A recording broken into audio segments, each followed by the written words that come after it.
오늘 우리에게 주신 말씀은 사도행전 21장 12절부터 14절과 로마서 15장 25절부터 28절까지 두 본문을 보도록 하겠습니다. 먼저 사도행전 21장 12절부터 14절을 함께 읽도록 하겠습니다. 시작.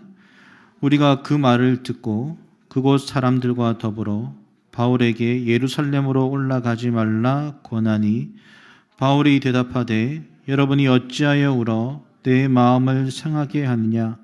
나는 주 예수의 이름을 위하여 결박당할 뿐 아니라 예루살렘에서 죽을 것도 각오하였노라 하니 그가 권함을 받지 아니하므로 우리가 주의 뜻대로 이루어지이다 하고 그쳤노라. 네, 그 다음에 로마서 15장입니다. 로마서 15장 25절부터 28절까지 같이 읽도록 하겠습니다. 시작. 그러나 이제는 내가 성도를 섬기는 일로 예루살렘에 가노니 이는 마게도냐와 아가야 사람들이 예루살렘 성도 중 가난한 자들을 위하여 기쁘게 얼마를 연보하였음이라. 저희가 기뻐서 하였거니와 또한 저희는 그들에게 빚진 자니 만일 이방인들이 그들의 영적인 것을 나눠 가졌으면 육적인 것으로 그들을 섬기는 것이 마땅하니라. 그러므로 내가 이 일을 마치고 이 열매를 그들에게 확증한 후에 너희에게 들렀다가 서바나로 가리라. 아멘.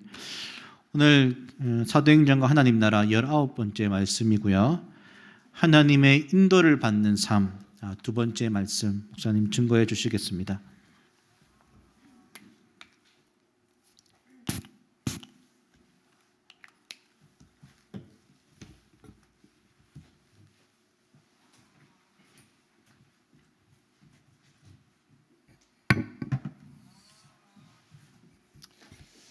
여러분 반갑습니다. 잘 오셨고 환영합니다. 오늘 지난주부터 저희들이 좀 모이기를 이제 힘쓰고 있는데 우리 본당에 계신 분들 앞뒤로 누가 오셨는지 한번 잠깐 눈인사라도 한번 하시죠. 대화는 많이 못하실 거라도. 예. 그리고 영상으로 예배드리고 있는 우리 지체들도 환영합니다. 잘 오셨습니다. 가족들이 혹시 함께 영상으로 예배드리고 있다면 그냥 어색하겠지만 옆에 있는 가족들에게 영상으로 보고 계시면 잘 지냈냐고 한번 얘기하셔도 될 것 같습니다. 사도행전과 하나님 나라 19번째인데요. 다음 주가 사도행전과 하나님 나라 마지막 이제 말씀을 전하겠습니다. 우리 19번째 말씀 이제 보려고 합니다. 제가 기도하고 말씀 전하겠습니다. 사랑의 주님, 저희 공동체가 주의 말씀 앞에 다시 섭니다. 언제나 이스라엘 백성들을 말씀으로 그렇게 인도하셨던 것처럼 광야와 같은 우리의 인생 가운데 저희들이 주의 말씀을 따라가기를 소망합니다. 주의 말씀이 우리의 불기둥과 구름 기둥이 되게 하시고 만나와 메추라기가 되게 하시고 우리의 삶의 길이 되도록, 그래서 주께서 우리에게 원하시는 궁극적인 가나안 하나님 나라를 살아낼 수 있도록 우리를 인도하여 주옵소서. 예수님 이름으로 기도합니다. 아멘. 우리가 지난 주일에는 부활절이었고요. 그 전주에 하나님의 인도를 받는 삶 첫 번째 말씀을 전했습니다. 오늘은 두 번째인데 누가가 사도행전을 기록할 때 사도행전 18장 23절부터 이제 3차 전도 여행에 관해서 기록하고 있습니다. 그런데 3차 전도 여행에 관해서 기록할 때에 가장 많은 부분을 할애했던 곳이 어디냐 하면 에베소 교회입니다. 2, 3차 전도 여행을 이렇게 보면요, 그러니까 유럽의 발칸반도, 그러니까 오늘날 그리스 땅에 가장 오래 머물면서 하나님의 은혜의 복음을 목회한 곳이 고린도라면 오늘날 터키 서부 지역, 그러니까 아시아에서 가장 오래 머물면서 전도와 목회를 한 곳은 에베소였습니다. 에베소는 당시에 아시아의 상업 중심지였고요. 에베소의 크기를 짐작해 볼 수 있는 것은 에베소의 원형 대극장이 2만 5천 명을 수용할 수 있었다. 그러니까 그 도시의 규모를 우리가 짐작해 볼 수 있습니다. 하나님께서는 이런 대도시를 복음 확장의 요충지로 삼았기 때문에 바울을 에베소에서 오랫동안 머물면서 목회하도록 사도 바울을 인도하셨습니다. 사도 바울은 우리가 잘 아는 대로 에베소 회당에서 3개월 그리고 두란노 서원에서 2년 동안 날마다 말씀을 전하면서 사도행전 20장 19절에 보니까 겸손과 눈물로 내가 이곳에서 목회했다라고 말했습니다. 그 기간 동안 사도 바울이 에베소에서 목회하는 동안 몇 가지 일들이 발생했는데 그 중에서 우리가 알고 있는 것들을 보면 바울이 에베소에서 이적을 하니까 마술을 행하던 자들이 이 마술책을 불사르는 일들이 있었다라고 기록하고 있습니다.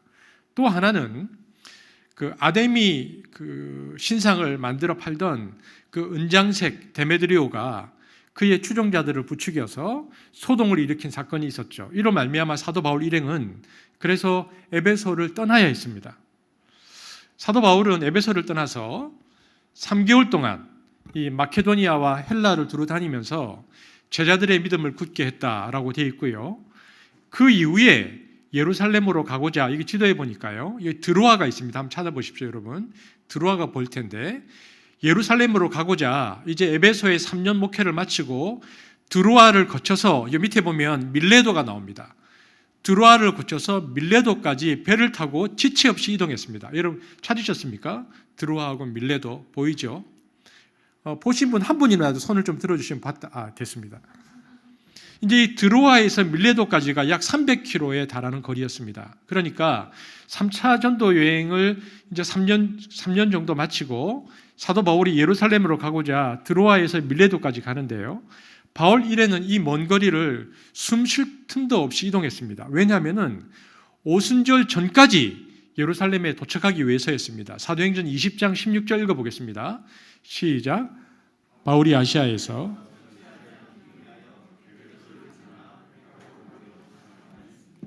이는 될 수 있는 대로 오순절 안에 예루살렘에 이르려고 급히 가미르라.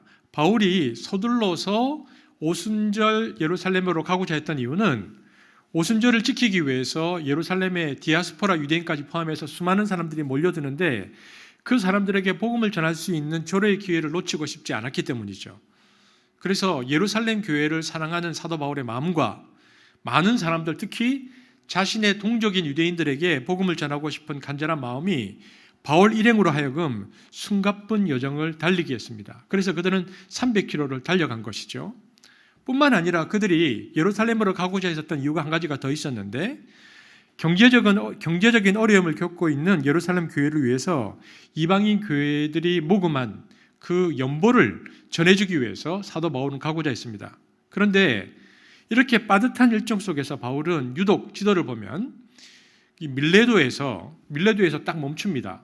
이 밀레도에서 사람을 보내서 그렇게 300km를 달려왔는데 이 밀레도에서 사람을 에베소로 보냅니다. 에베소가 보이죠? 자기가 목회했었던 그 에베소의 교회 장로들을 이 밀레도로 부릅니다. 그런데 이 에베소에서 밀레도까지 거리가 한 55km 정도 되는데 밀레도에서 에베소로 사람을 보내고 다시 에베소에서 장로들이 밀레도로 오려면 적어도 이틀에서 나흘은 기다려야 했습니다. 왜 그랬을까? 왜 이렇게 급하게 오순절 전에 예루살렘으로 가고자 했었던 사도 바울이 밀레도에 멈추어서 에베소에 사람을 보내고 장로들을 오게 해서 2, 3일 동안 이곳에서 지체했을까? 사도 바울은 이제 자신이 예루살렘에 가면 지난 3년 동안 사역했던 에베소 교회를 다시는 방문할 수 없다는 것을 사도 바울은 알고 있었기 때문입니다. 사도행전 20장 25절입니다. 함께 읽겠습니다. 시작. 보라. 이제는 여러분이 다 내 얼굴을 다시 보지 못할 줄 아노라.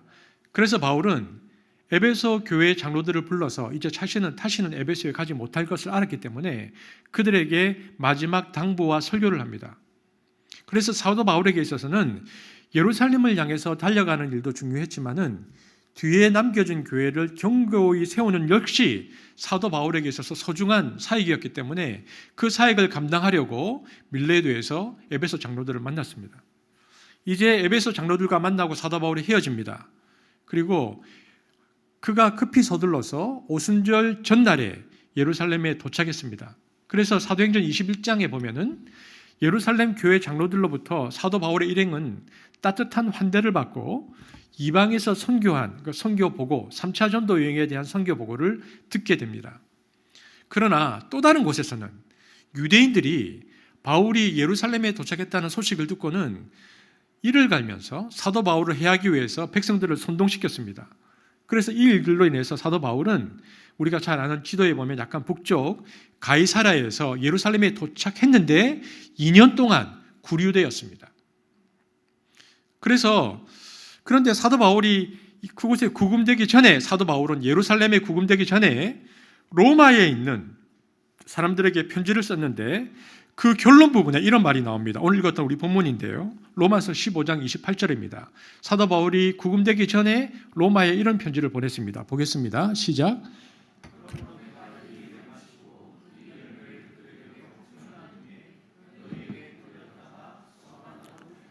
여기 내가 이 일을 마치고 이 열매를 그들에게 확정한 후에, 이 일을 마친다는 것은 예루살렘에서, 열매는 예루살렘 교회를 향한 구제 헌금을 말합니다.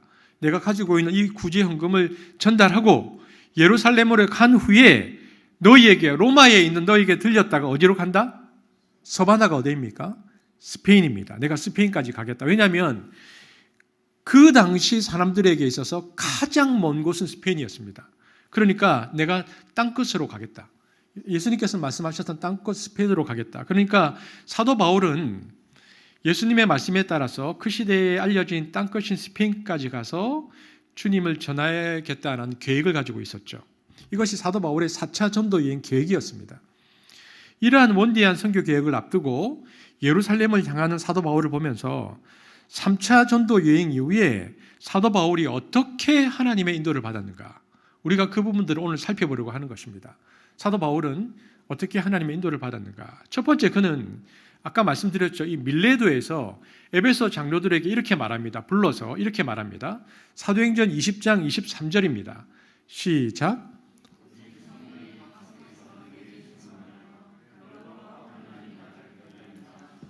성령이 뭐라고 말씀하시냐면은 이제 사도 바울이 가려고 하는 그 예루살렘에서 내게 증거하기를 결박과 환란이 나를 기다린다. 여기서 결박과 환란에 우리가 주목할 필요가 있습니다.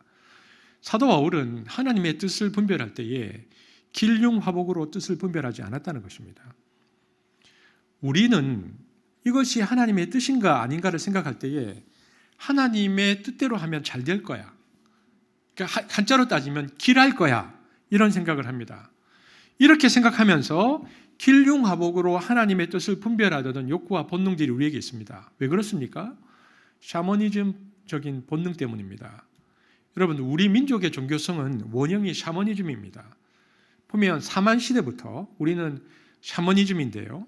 이게 동북에서, 지도상 동북에서 말 타고 내려온 기만 민족은 다 샤머니즘입니다. 그래서 고대 유목민족 사회는 샤만이 그 공동체의 중심에 있어서 부족 공동체를 유지해 왔죠. 그 샤만이 바탕인데 여기에 외래 종교가 들어옵니다. 인도 종교인 불교가 들어오죠. 그 다음에는 중국 종교인 유교가 들어옵니다. 그 다음 또 다른 외계 종교인 기독교가 들어옵니다. 하지만 우리의 종교성의 본질은 샤머니즘입니다. 그래서 시간이 지나면 놀랍게도 언제나 샤머니즘이 스물스물 피어올라서 불교를 샤머나합니다. 그래서 부처님께 공로를 쌓아야 하고 백일 기도를 드리고, 여러분 원래 그런 게 없었습니다. 이게 다 샤만입니다. 이게 우리 민족에 들어와서 샤만화된 불교죠. 유교를 샤먼화시킵니다. 유교에서도 조상 잘 모시고 무덤 잘 쓰면 복 받는다는 것은 샤머니즘 된 유교입니다. 원래 유교에는 그런 것이 없습니다. 그런데 이것이 샤머니즘 되어서 바뀐 것이죠. 기독교도 들어와서 샤머니즘화 되어서 예수 잘 믿으면 복 받고 잘 된다. 이 모두가 샤머니즘 된 현상입니다. 그래서 한국의 주요 종교는 한 번도 불교, 유교, 기독교인 적이 없습니다. 한국의 주요 종교는 늘 샤머니즘입니다. 불교가 들어오면 샤머니즘 불교, 유교가 들어오면 샤머니즘 유교, 기독교가 들어왔더니 샤머니즘 기독교가 된 것입니다. 이만큼 우리가 샤먼적 종교성이 강한 민족입니다. 그래서 우리는 하나님의 뜻을 분별할 때도 항상 하나님의 뜻을 따르면 길할 거야, 잘 될 거야, 혹은 복이 많을 거라고 생각합니다. 여러분, 그런데 길흉화복을 가지고 하나님의 뜻인가 아닌가를 분별하려고 한다면 그것은 샤먼의 영성이지 예수의 영성이 아닙니다. 오늘 본문이 우리에게 그것을 말해주고 있는 것입니다. 그렇다면 하나님의 뜻대로 하면 정말 항상 잘 되고 복받고 흥하게 될까? 사도 바울은 어땠는가? 바울은 그가 예루살렘으로 올라가려고 할 때에 이미 성령이 여러 성에서 바울이 예루살렘에 올라가면 환란이 기다린다고 예고했음에도 불구하고 그는 예루살렘에 올라가는 것이 하나님의 뜻이라고 확신합니다. 20장 23절 다시 한번 읽겠습니다. 시작.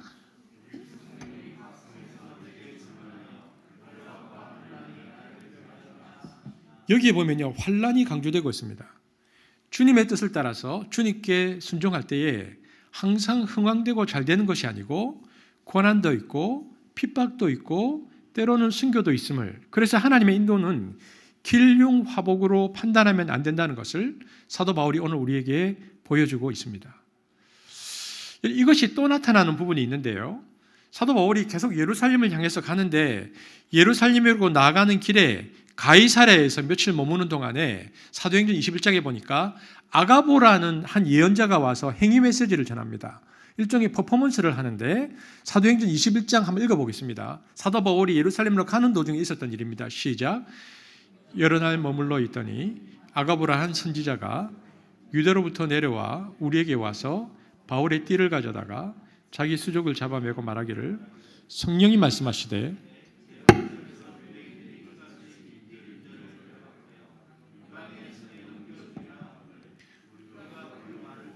그곳 사람들과 더불어 바울에게 예루살렘으로 올라가지 말라고 하니, 무슨 얘기냐면요, 사도 바울의 허리띠 있잖아요. 허리띠를 가지고 아가보라는 선지자가 자기 몸을 꽁꽁 묶은 겁니다. 묶은 다음에 이 띠 임자가 예루살렘으로 가면 이렇게 될 것이다, 이렇게 말을 한 겁니다. 선지자가 나타나서.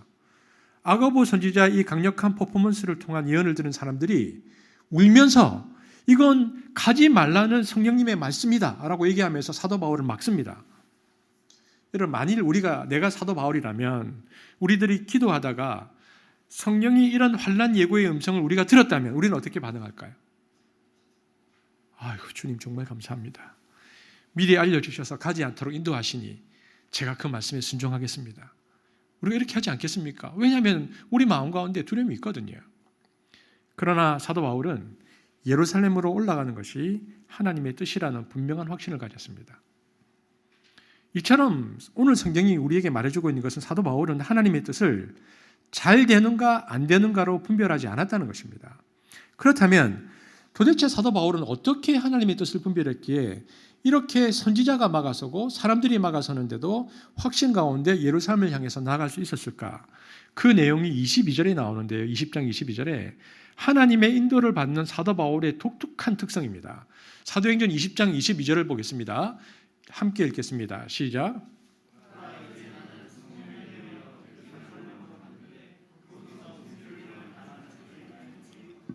사도 바울은 성령에 매여서 예루살렘으로 향한다.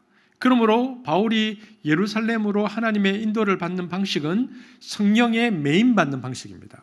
사울은 성령에 매인받는 방식으로 확신했죠. 그럼 도대체 이게 무슨 말인가? 성령에 매였다는 것은 이게 성령에 포로되었다는 것인데 성령님이 강권해서 끌고 갔다는 거거든요.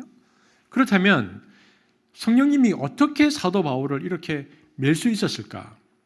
여러분, 이것은 인격적 매임입니다.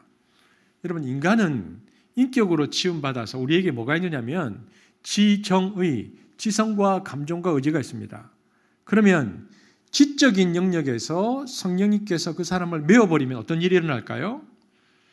하나님의 말씀과 하나님의 뜻, 하나님의 통찰이 어느 순간 내 마음을 확 사로잡아 버립니다. 그래서 인간적인 생각이나 인간적인 계산보다는 하나님이 훨씬 강력하게 지적인 부분에서 확 들어옵니다. 이것이 지적인 영역에서 성령이 우리를 붙잡는 첫 번째 매임입니다. 그래서 우리의 생각들을 말씀으로 확 붙잡죠, 성령이. 두 번째 매임의 특징은 정서인데요. 분명 이 일로 가면, 내가 이 일에 헌신하면, 내가 이 일로 가게 되어지면 힘들고 어려운 일이 있을 것이라는 걸 알고 내 마음이 불안한데 그 방향으로 가려고 검토만 하면 마음의 깊은 성령의 감화와 감동과 거룩한 정서가 꽉 차서 불안보다는 다가올 불안이나 염려를 넘어가게 하는 하늘의 큰 평강 은혜가 내 마음에 가득 차게 된다는 것입니다. 그러니까 정서적 측면에서 하나님의 압도적인 거룩한 성령의 정서가 내 마음을 사로잡는 상태, 이것이 정서로 성령이 우리를 붙잡는 상태입니다. 그리고 의지 부분에서는요, 내가 두려워서 가지 말아야 하는데 이상하게 하나님의 역사가 일어나고 나니까 예루살렘으로 가고자 하는 뜻이 태산같이 일어나고 더 굳어지는 겁니다. 그래서 모든 고난과 환난을 뚫고 지나갈 수 있는 강한 거룩한 의지가 내 안에서 일어나는 거죠. 그래서 지정의라는 이 인격이 성령님의 지정의에 압도당하여서 나아가는 과정, 이것을 사도 바울이 사도행전 20장 22절에서 내가 성령에 매여서 예루살렘으로 간다라고 고백한 것입니다. 그러므로 사도 바울은 예루살렘으로 가야 한다는 것이 하나님 뜻이라는 것을 무엇으로 확인했는가? 인격적 확인입니다. 하나님은 우리를 그렇게 인격적으로 인도하시는 분이십니다. 그래서 21장 13절에 사도 바울이 어떻게 반응하는가 함께 읽겠습니다. 시작.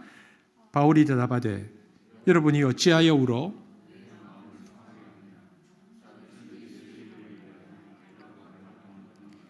예루살렘에서 죽을 것도 각오하였노라 하니 어떤 것도 뚫고 갈 수 있는 강한 인격적 결단이 생긴 거죠. 이것이 하나님께서 인도하시는 방식입니다. 여러분, 그래서 우리 역시 이 인격적 인도 부분에 훨씬 더 민감해야 됩니다. 여러분, 그럼 어떻게 하면 인격적 인도를 받을 수 있을까요? 여러분, 인격적 인도를 잘 받으려면 하나님과의 인격적인 교감이 있어야 됩니다. 영적으로, 인격적으로 성령님께 우리가 민감해야 하죠. 많은 사람들이 인격적으로 둔감해지는 이유가 뭔가? 하나님과의 관계에 있어서 하나님과 그 사람 사이에 죄가 끼어 있으면 성령이 임하지 않고 영적 감각이 둔해지다가 사라집니다. 그러니까 우리가 이제 날마다 하나님 앞에서 성결과 거룩으로 우리의 문제들을 가져가고 그리고 매일매일 회개하는 것은 중요한 거죠. 그래서 예수님의 보혈로 우리의 죄를 다 씻어내고 마음에 이러한 것들을 내려놓는 시간들이 성령님께 민감하도록 우리를 자꾸 이끄는 것입니다. 여러분 결혼하실 때 중매하셨습니까? 연애하셨습니까? 연애하신 분. 이렇게 작게 손만. 이렇게 작게만. 그럼 다른 분은 중매하셨군요. 그럼 중매하신 분도 한 몇 번쯤 만나고 결혼하셨습니까? 한 몇 년? 여러분, 연애할 때도 사람이 한 사람을 한 1000번쯤 만나면 어떻게 될까요? 연애할 때. 모르는 사람이 만나도 연애할 때 한 1000번쯤 만나면 멀리만 딱 봐도요, 말하지 않아도 표정만 봐도 느낌을 압니다. 한 1000번쯤 만나면. 이 사람이 지금 기분이 좋은지 안 좋은지, 무슨 일이 있는지, 그래서 딱 만나면 말을 안 했는데 오늘 무슨 일이 있어 이렇게 물어보게 되는 겁니다. 감이 오는 거죠. 1000번쯤 만나면. 여러분, 즉 인격적 인지 능력은 자주 만나야 오는 겁니다. 주님과의 만남이 말씀과 기도와 찬양 가운데 여러분 주님의 임재를, 여러분 이 예배가 중요한 이유가 그런 것인데요. 말씀과 기도와 찬양 가운데 주님의 임재를 한번 1000번 정도 내가 체험해 본다 생각해 보십시오. 사람을 1000번 만나듯이. 그러면요, 눈만 딱 감아도 주여, 그런데 내가 아는 겁니다. 내 영이, 내 인격이 아는 겁니다. 느낌이 옵니다. 이게 주님께서 기뻐하시는 일인지 싫어하시는 일인지, 주님이 원하시는 일인지 아닌지 느낌이 탁 옵니다. 한 1000번 정도 주님을 만났으면. 이것을 뭐라고 부르느냐? 거룩한 영감이라고 부릅니다. 그러니까 이 영적 민감성은 어디에서 오는가? 만남에서 옵니다. 그래서 주님을 자주 만나야 합니다. 자주 주님을 면대하고 주님의 얼굴을 바라보고 내 마음을 열고 주님 말씀하십시오. 내가 듣겠습니다. 보여주십시오. 내가 보겠습니다. 그러면서 우리의 인격을 열고 주님 앞에 민감하게 있는 시간이 많은 사람들이 바로 심령이 성령에 매이는 것을 그가 확신하고 알게 되는 사람들입니다.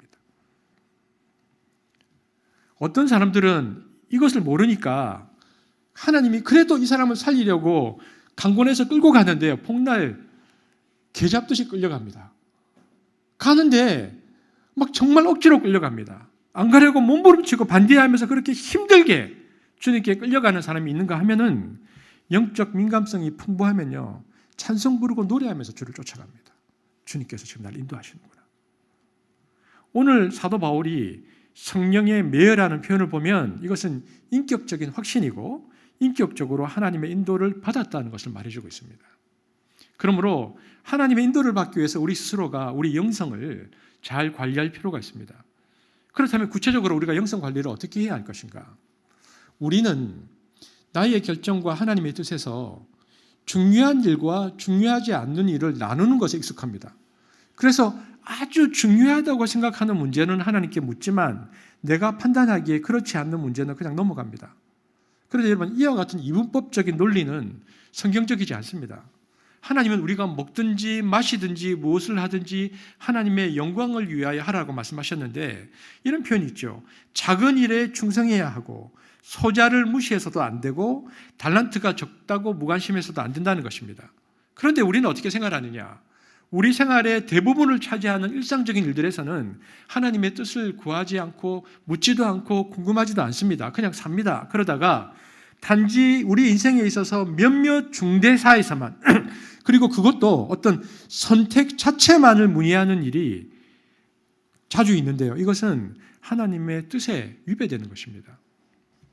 그래서 우리는 평소에는 전혀 하나님의 뜻과 상관없이 살다가 무슨 일만 생기면 하나님의 뜻을 구하고 음성을 구합니다. 여러분, 1년 동안 아버지하고 한 번도 대하지 않는 자식이 어떻게 부모의 의중을 알 수 있습니까?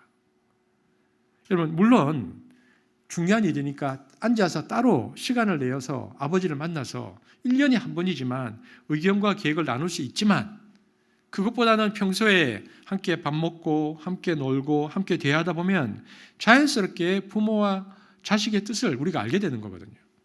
마찬가지로 하나님의 뜻은 그래서 하나님과의 관계에서 찾아집니다. 바른 관계에서 살다 보면 어느 순간에 하나님의 뜻이 내 뜻과 일치하는 삶을 살다 보면 자연스럽게 이것이 하나님의 뜻이겠구나 라고 우리가 따라가게 된다는 것입니다. 그러나 이 관계성은 하루아침에 만들어지지 않습니다. 그래서 평소의 예배, 기도 생활에 충실하고 무엇보다 공동체에 속해 있어서 내가 나 스스로 좀 게을러지고 나약해져서 하나님과의 관계에 있어서 좀 이탈하려고 하면 그 공동체가 서로 격려하면서 그 관계를 계속 유지하게 하는 것, 이것이 중요한 것입니다. 그래서 여러분, 하나님의 음성을 듣는 법이 아니고 하나님의 음성을 듣는 삶이 정확한 표현입니다. 그렇게 해야 하나님의 음성이 들리는 것이죠.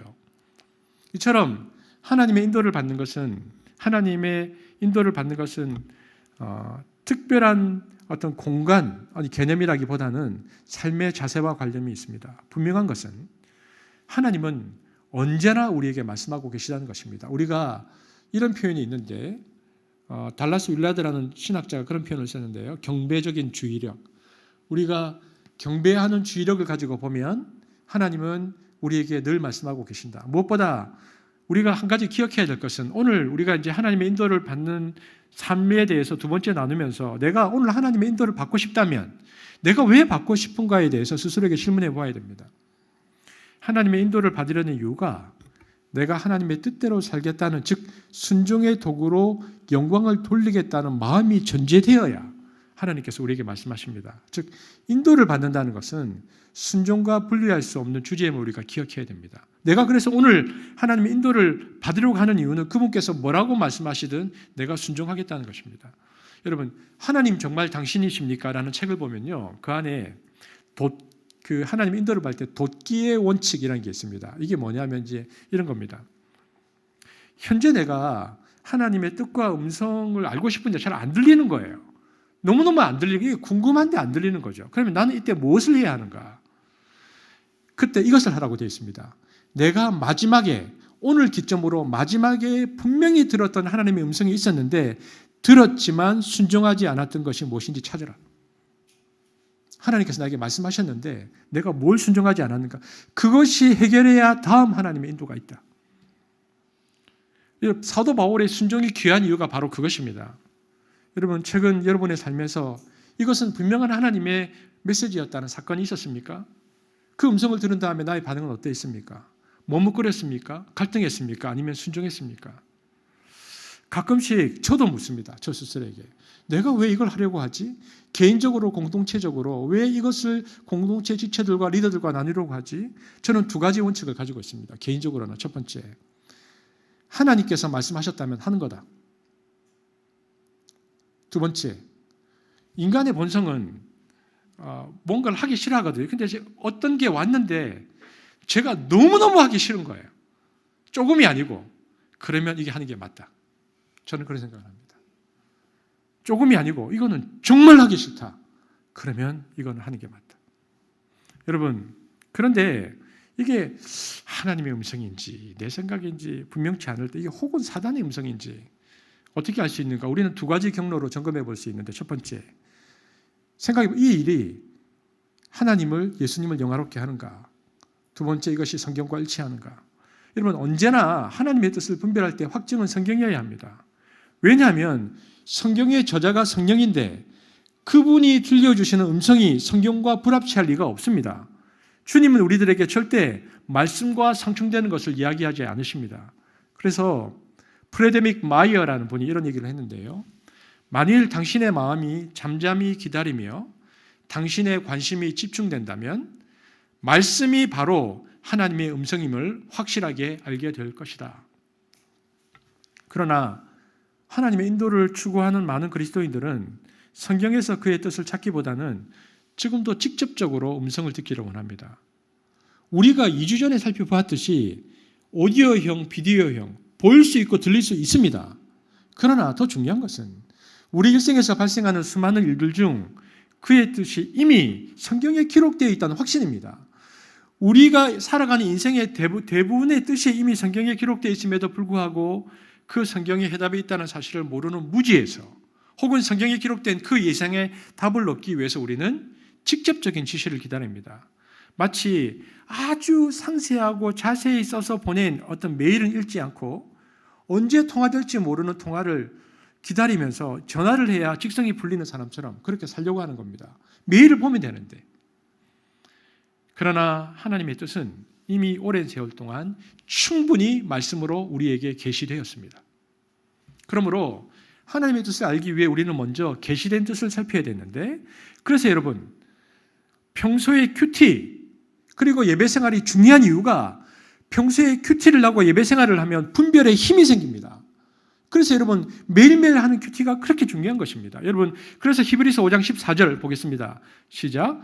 하나님의 말씀을 끊임없이 듣는 자는 선악을 분별하도록 훈련될 것이다. 하나님의 말씀을 끊임없이 듣는 자는 선악을 분별하는 힘이 생기는 것입니다. 이처럼 성경에는 하나님의 수많은 뜻이 분명히 기록되어 있습니다. 물론 성경을 읽을 때 전문적 해석의 과정과 신학적 추론을 거쳐서 깨닫게 되어지는 하나님의 뜻도 있습니다. 따라서 그런 것들은 성경의 조예가 깊은 전문가에게 문의해야 됩니다.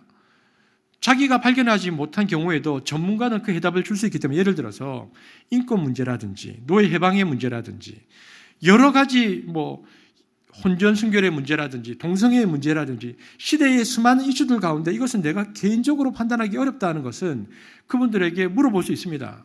그러나 우리가 잘못된 음성 혹은 거짓 예언에 흔들리지 않을 수 있는 것은 뭐냐? 말씀을 아는 겁니다. 여러분, 제가 말씀드렸죠. 여러분 혹시 보이스피싱 살다가 한 번이라도 당해보신 분 있습니까? 한 번이라도 혹시 있습니까? 아이고, 한 분 계시는군요. 안 그럴 것 같은데 또 우리 지사님께서 또 그러셨군요. 제가 아는 분 중에 한 분은 그 상담을 전공하신 분이시거든요.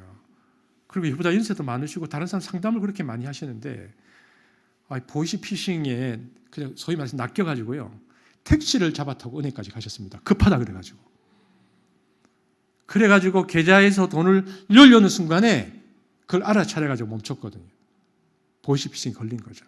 여러분, 보이스피싱이 안 걸리는 방법은 뭘까요? 어떻게 하면 보이스피싱에 걸리지 않을까요? 누군가가 전화해서 이런 목소리도 좀 변주하더라고요.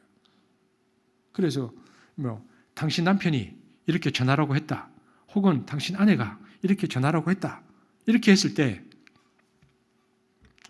그 말 내용 말고 정말 두 사람이 잘 알면, 평소 너무나 잘 알고 있는 내 남편은, 내가 너무나 잘 알고 있는 내 아내는 그렇게 말할 리가 없어. 이걸 딱 알면 안 속아 넘어갑니다. 우리 남편이 이런 말을 할 리가 없는데, 우리 남편은.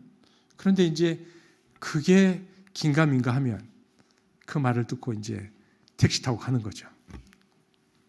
그러므로 보이스피싱에 당하지 않는 것은 목소리가 아니고 평소 분명히 아는 상대방의 태도거든요. 그러므로 하나님의 음성을 듣는 삶 이전에 중요한 것은 하나님 아버지의 마음과 성경적인 기준과 그리고 하나님의 성품과 본질을 아는 것. 그래서 내가 하나님과의 관계 속에서 그분을 아는 것이 중요한 것입니다. 우리가 지금 하나님의 인도를 받는 삶에 대해서 2주 전과 지금 살피고 있는데, 그래서 하나님의 인도에 있어서 그래서 우리가 이제 전반적으로 정돈해야 할 몇 가지가 이제 첫 번째, 하나님은 우리를 인도하실 때 지도가 아니고 내비게이션으로 인도하신다. 주님께서는 자기 백성을 인도하실 때 지도를 이렇게 툭 던져주시는 분이 아닙니다. 우리가 이제 주님이 친히 우리 가운데 인지하셔서 이렇게 직접 안내자가 되어서 그 모든 인도의 과정이 함께 하시는 분이신데요. 우리는 흔히 하나님의 인도를 하나님으로부터 지도를 받는 것으로 잘못 인식합니다. 그런데 하나님은 말씀이라는 지도만 주시지 않습니다. 성령의 감화 감동으로 우리와 함께 현장에서 우리를 친히 인도하시는 분입니다. 그래서 때때로 우리가 제대로 이 지도를 잘 읽지 못해서 그것을 잘못 해석해서 엉뚱한 길로 들어선다 할지라도 성령께서는 우리 안에서 길을 잘못 들었다고 개인적으로 인격적으로 구체적으로 말씀하셔서 그때 찌찌징 다시 잡아서 다시 우리가 갈 수 있도록 인도하시는 분이라는 겁니다. 그분은 우리와 함께 하시고 구체적인 우리의 삶 속에서 내비게이션으로 인도하시죠. 여기 보니까 장교로 군대 그 부사관 장교로 제대하신 분은 몇 분 계시죠. 절대로 가져서는 안 되는, 제가 가질 수 없는 직업은 군인입니다. 왠지 아십니까? 전 지도를 못 읽습니다. 저는 정말 내비게이션은 하나님이 저에게 주신 축복입니다. 저는 지도를 못 읽습니다. 여러분 정말 지도를 못 읽는 목사를 인도를 받고 있는 겁니다, 여러분이. 근데 어떻게 가능하냐? 하나님이 내비게이션으로 인도를 하시거든요. 그래서 지금 제가 이 목회가 가능한 겁니다. 하나님은 지도로 던져주는 게 아니고 혹시 우리가 실수했더라도 거기서 다시 우리를 인도하십니다. 그러니까 순종하고 가는 게 중요한 겁니다. 두 번째, 오늘도 얘기했지만 올바른 하나님의 인도는 항상 인도를 따라가면 한 발 한 발 걸어갈 때마다 더 철저한 사명감과 더 철저한 헌신이 우리 가운데 일어납니다. 놀랍습니다. 하나님의 인도를 구하는 많은 사람들이 하나님의 인도를 받으면 오늘 본문처럼 고난이 없고 형통한 길로 인도받는다. 잘못된 거죠.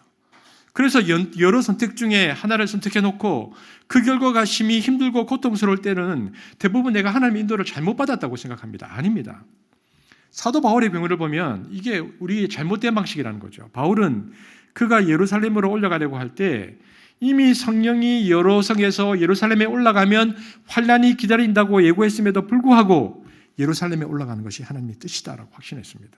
그리고 그가 그 길을 걸으면 걸을수록 그 인격적 확신 가운데 더 걸어가게 되는 것입니다. 즉 하나님의 인도를 받음에 있어서 진정으로 중요한 것은 사명감이 분명해지고 헌신과 결단과 각오가 분명해지는 것이지 그 앞에 환란이 있는지 아니면 형통함이 있는지가 중요하지 않다는 것입니다. 하나님의 인도는 형통 여부로 판단할 수 없습니다. 여러분께서 지금 사업을 하시든 혹은 이 근래에 어떤 결정을 하셨든 나름대로 기도하고 하나님의 뜻이라고 생각했는데 뭐가 잘 안 되잖아요. 내가 잘못 인도받았나? 아닙니다. 알 수 없. 내가 하나님의 인도를 따라갔다면 우리는 거기에서 계속 따라가면 되는 것입니다. 내가 갔는데 반드시 그 길이 길할 것이다. 그것은 아니라는 것이죠. 하나님의 인도는 오히려 그 모든 고난을 감수할 헌신의 결단이 있느냐 없느냐로 그 진위가 판가름납니다. 그래서 올바른 하나님의 인도는 항상 더 철저한 사명감, 더 철저한 헌신을 동반하는 것입니다. 그렇다면 자, 오늘 우리가 이제 살펴야 할 이제 또 다른 하나의 주제는 뭐냐면, 그럼 사도 바울이 왜 목숨 걸고 예루살렘으로 가려고 했는가? 여러분, 제가 사도행전은 설명이 없습니다. 목숨 걸고 그냥 가는 것도 아니고 목숨 걸고 가려고 했었던 이유가 사도행전은 설명이 없어요.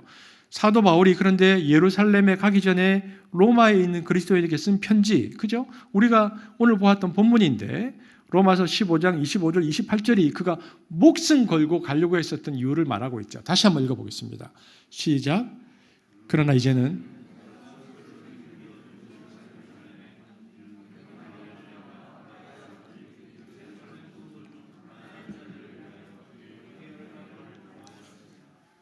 저희가 기뻐서 많은 이방인들이 그들의 육적인 것으로 그들을 섬기는 것이 마땅하니라. 그러므로 내가 이 일을 마치고 이 열매를 그들에게 확증한 후에 사도 바울이 이렇게 하죠. 나는 예루살렘으로 갔다가 로마로 가서 너희들과 만나고 교제하고 너희들로부터 파송받아서 다시 지구의 끝이 지중해 문명에서는 스페인이었는데 스페인까지 복음을 전하는 것을 4차 전도 여행으로 가려 한다고 편지를 썼습니다. 그러면 지금 이렇게 목숨을 걸고 많은 사람들이 반대하고 온갖 예언이 다 들어오는데도 사도 바울이 왜 예루살렘으로 가려고 했는가? 로마서 15장 25절에 뭐라고 되어 있습니까? 이제는 내가 성도를 섬기는 일로, 무슨 이야기입니까? 성도를 섬긴다. 구제 사업을 위해서. 이 당시 예루살렘에 대기근이 있었는데 이 소식을 듣고 이방인 크리스찬들이 헌금을 했거든요. 그래서 이 구제 헌금을 가지고 예루살렘 성도를 도와주는 일로 가려고 한다. 여기에 성령의 매임이 일어났고 하나님의 뜻이 아주 분명했고 가려고 하는데 온갖 방해가 다 있는 겁니다. 그래도 나는 가겠다라고 예루살렘으로 향하고 있습니다. 여기서 우리가 배워야 할 것이 있습니다. 여러분 보십시오. 소위 말하는 영혼 구원과 구제를 놓고, 영혼 구원이 한쪽입니다. 한쪽은 구제입니다. 구제를 놓고 기존 보수교회에서는 어디에는 순교해도 좋다고 말합니까? 영혼 구원이죠. 영혼 구원에는 순교해도 좋다. 영혼 구원하는 일에는 순교해도 좋고 목숨 걸어도 좋다고 가르칩니다. 그러나 구제하는 일에도 순교해도 좋다고 가르칩니까? 그렇게 가르치지 않습니다. 기존 보수교회에서는 영혼 구원 외에 사회적인 문제나 구제하는 것이나 사회 정의나 사회적 책임을 감당하는 것은 부차적으로 여깁니다. 그것은 그냥 해도 되고 안 해도 되는 것이지 순교할 일은 아니다. 그런데 과연 그것이 옳은가? 오늘 사도 바울은 여기에서 아주 중요한 이야기를 합니다. 로마서 15장 28절인데 보겠습니다. 시작. 그러므로 내가 이 일을 마치고 이 열매를 그들에게 확증한 후에 너희에게 들렸다가 서번하러 가리라. 여러분 구제하는 일을 지금 뭐라고 사도 바울이 말하고 있습니까? 열매다. 무엇의 열매냐? 복음의 열매다. 구제는 복음의 열매다. 구제하는 일은 복음의 열매를 확증하는 증인 사역이다. 확실하게 증거하는 사역이다. 구제는 복음을 이만큼 더 확증하게 증거하는 일이 없다. 바울은 복음을 증거하는 방법 중 하나로 노방 전도하거나 설교하거나 성경 공부를 가르치는 것뿐만 아니라 구제도 동일하게 복음을 증거하는 것이라고 말하고 있는 겁니다. 우리는 그래서 복음 전도와 사회적 책임을 분리하지 않아야 합니다. 바울이 분리하지 않았습니다. 이것을 위해서 나는 목숨을 건다. 사도 바울이 이렇게 말했습니다. 여러분 제가 이제 가끔씩 말씀드려서 여러분이 이제는 귀에 익으실 텐데 이것에 대한 정돈이 이미 50년 전 로잔에서 40년 전에 로잔에서 정돈이 되었습니다. 1차 로잔 대회가 1974년 7월 달에 빌리 그레함과 존 스타트 등의 복음주의자라 불리는 이들이 주도로 스위스 로잔에서 세계 복음화 국제 대회가 몰렸는데 이 세계 복음화에 관한 국제 대회에서 여러 가지 토론의 주제 중에서 나왔던 중요한 주제가 교회의 사회적 책임이라는 이 주제가 굉장히 부각되었고요. 그 결과 로잔 언약에 사회적 책임을 집어넣었습니다. 그래서 제가 조금 읽어드리겠습니다. 여러분 한 부분만. 로잔 언약에 이 사회적 책임이 들어갔어요. 우리는 인간 사회 어디서나 정의와 화해를 구현하시고 인간을 모든 종류의 압박에서 해방시키려는 하나님의 사역에 참여해야 한다. 우리는 왕왕 전도와 사회 참여가 서로 상반되는 것으로 잘못 생각한 데 대하여 참여해야 한다. 전도와 사회 참여는 우리 그리스도인의 의미의 두 가지 부분이라는 것을 우리는 인정한다. 구원의 메시지는 모든 종류의 소외와 압박과 차별에 대한 심판의 메시지를 내포한다. 그러므로 우리는 악과 부정이 있는 곳에서는 어디서나 이것을 공박하는 일을 무서워해서는 안 된다. 우리가 주장하는 구원은 우리의 개인적 그리고 사회적 책임을 구체적으로 수행하도록 우리를 변화시키는 것이어야 한다. 행함이 없는 믿음은 죽은 것이다. 이렇게 그 안에 이 복음에 대한 의미를 로잔 언약에 넣어놨습니다. 즉 하나님 나라 복음 선교회는 영혼 구원을 위한 복음 전파와 사회적 책임이 분리되지 않는다는 복음주의 선교 신학의 핵심이 이 안에 딱 들어간 것이죠. 이 둘은 새의 두 날개입니다. 동전의 앞 뒷면과 같은 것이어서 분리하고자 하는 그 이전의 모든 복음주의자들의 시도는 성경을 왜곡한 것이다. 그렇게 로잔 언약에서 얘기한 거죠. 한마디로 로잔 언약은 교회 선교를 복음 전도를 통해서 그리스도인들과 교회를 수적으로 증가시키는 것으로 축소하려는 모든 시도에 치명타를 가한 것입니다. 여러분, 이처럼 복음 전도와 사회적 책임이 분리할 수 없다는 것이 1974년도에 이미 정돈되었습니다. 그런데 50여 년 전 끝난 이 정돈을 우리는 아직도 정돈을 못하고 있죠. 한국 교회에서 이 영혼과 육체를 분리하는 것, 이것을 영육이혼론이라고 하는데, 이것은 그리스도 인성을 부인하는 도세티즘, 초대교회 대표적인 이단입니다. 그래서 이들은, 초대교회 이단들은 영혼 구원이라는 말을 자주 썼습니다. 여러분, 그런데 정확히 말해 우리 영혼 구원이라는 말을 쓰면 안 됩니다. 이건 영혼 구원이 아니고 전인 구원입니다. 영혼과 육체와 그의 삶 모두를 하나님의 백성의 삶답게 살 수 있도록 구원하는 거죠. 어떻게 육체는 놔두고 영혼만 구원할 수 있습니까? 영육으로 인간이 분리되지 않는다는 거죠. 하나님은 항상 우리를 인격적으로 전인으로 대하십니다. 구원도 전인 구원입니다. 그러므로 복음을 전파해서 우리의 죄가 용서받고 영생의 은총을 받아들임과 동시에 우리의 삶 모든 부분, 이것을 컨버전, 회개라고 하는데 이게 회개거든요. 우리의 삶 전체가 바뀌어야 되는 것이 중요한 것입니다. 회개와 회심, 삶의 모든 방향이 바뀌는 것, 그래서 모든 삶에서 하나님의 백성다운 삶을 살기 시작하는 것, 이것을 온전한 회심이라고 말하는 겁니다. 그런데 영육이혼론에서는 항상 그 말 대신에 영적 회심이라는 표현을 쓰는데요. 영적이라는 말을 쓰기를 좋아합니다. 영육분리론이기 때문에 이것이 보수교회가 극복해야 할 선교적 과제입니다. 여러분, 오늘날 선교는 홀리스틱 미션, 총체적 선교, 전인 구원입니다. 전인적 복음, 전인적 선교, 우리가 이 부분을 잘 정돈해야 됩니다. 우리가 선한 사마리아 프로젝트를 하는 것이에요. 우리가 선교사님들이 선교 사역을 할 때 선교 외에 우리는 플러스 그냥 구제한다, 이것이 아닙니다. 그것이 아니고 우리가 하는 선한 사마리아 프로젝트는 이 또한 선교라는 것입니다. 사도 바울은 이것이 선교다, 복음의 열매를 확증하는 것이다 라고 말하고 있습니다. 여러분, 선교사가 선교지에 가면 여러 형태의 선교를 합니다. 첫 번째는 거기에 있는 교회와 협력해서 선교하는 선교사가 있습니다. 그래서 가서 설교도 하고 성경 공부도 가르치고 전도 훈련도 시키는 사역을 하는 이들이 있고요. 교회와 함께 사역하는 겁니다.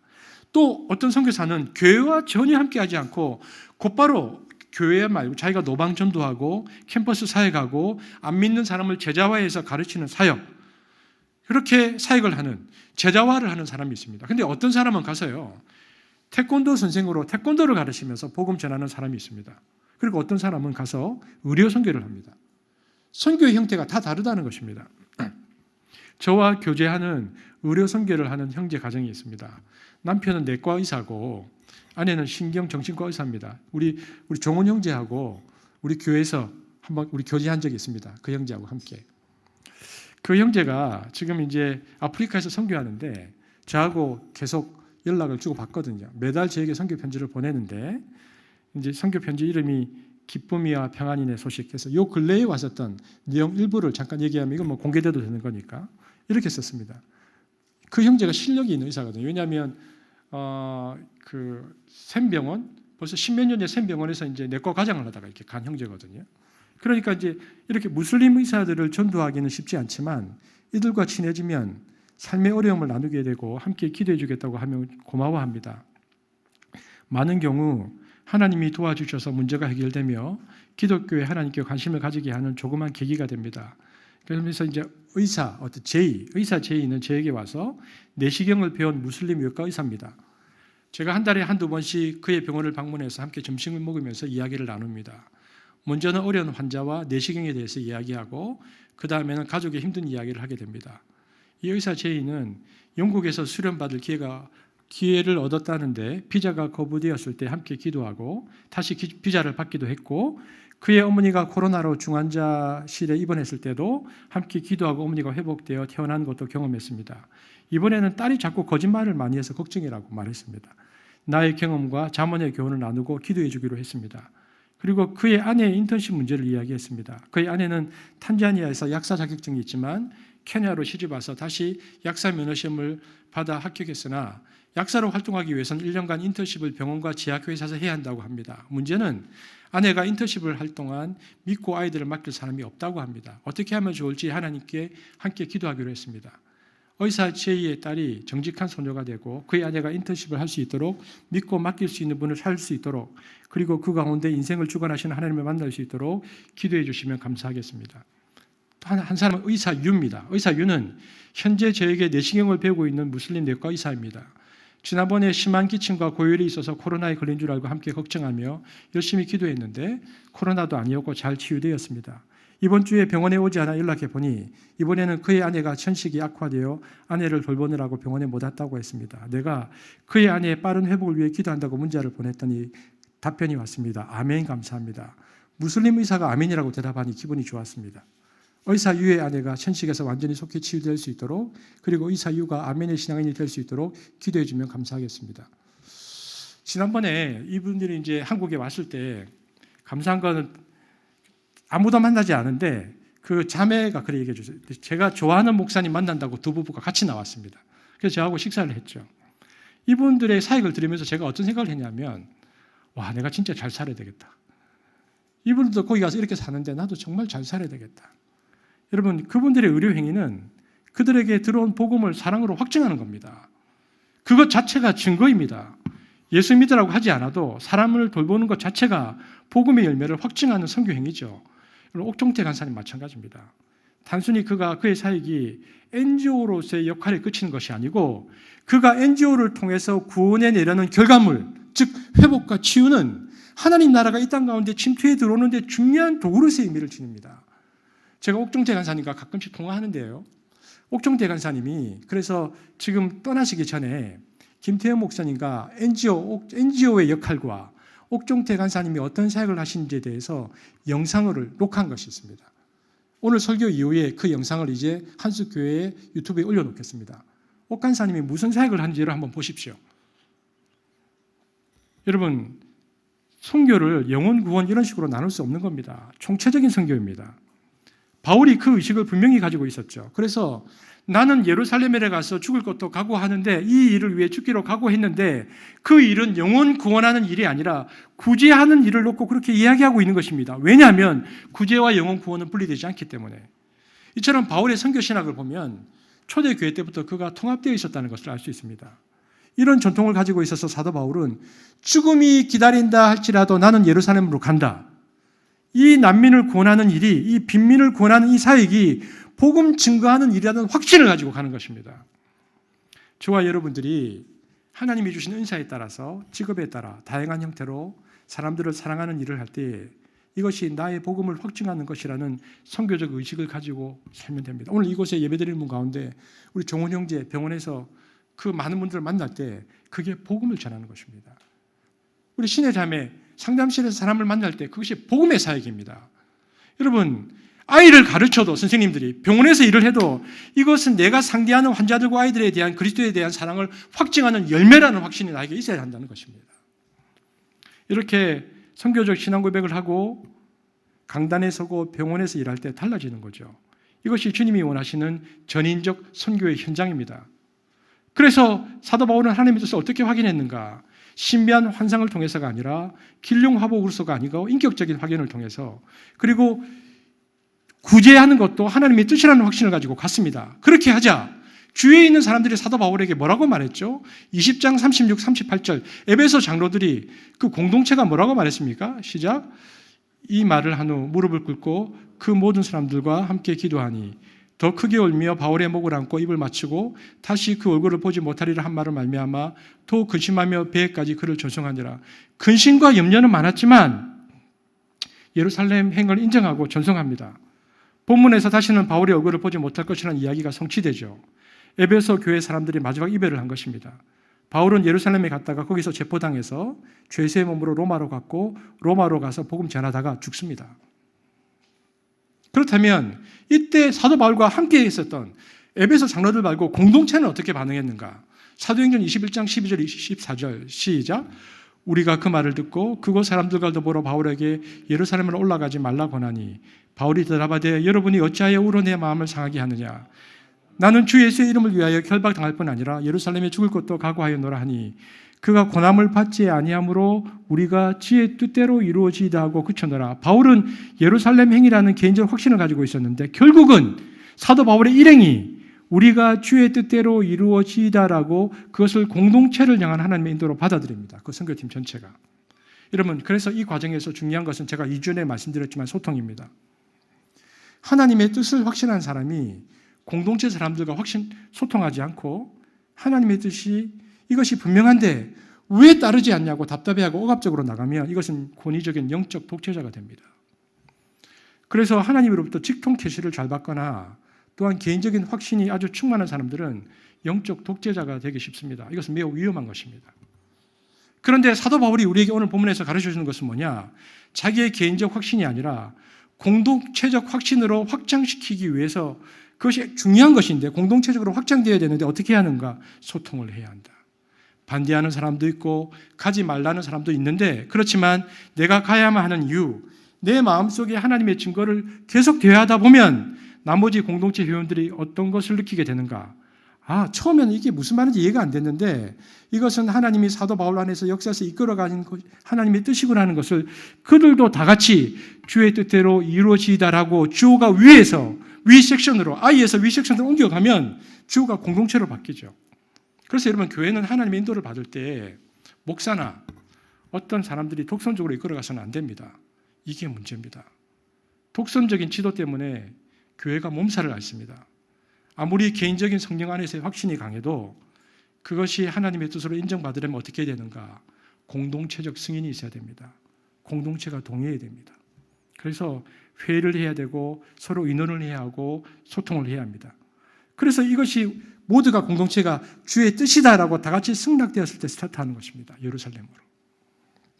그런데 그런 동의 없이 따라올 사람은 따라오고 오지 말 사람은 말아라. 홀로 가는 것은 바른 리더십이 아니죠.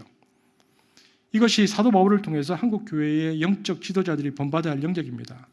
아무리 개인적인 확신이 강해도 공동체와 함께 하나님의 뜻을 분별해야 합니다.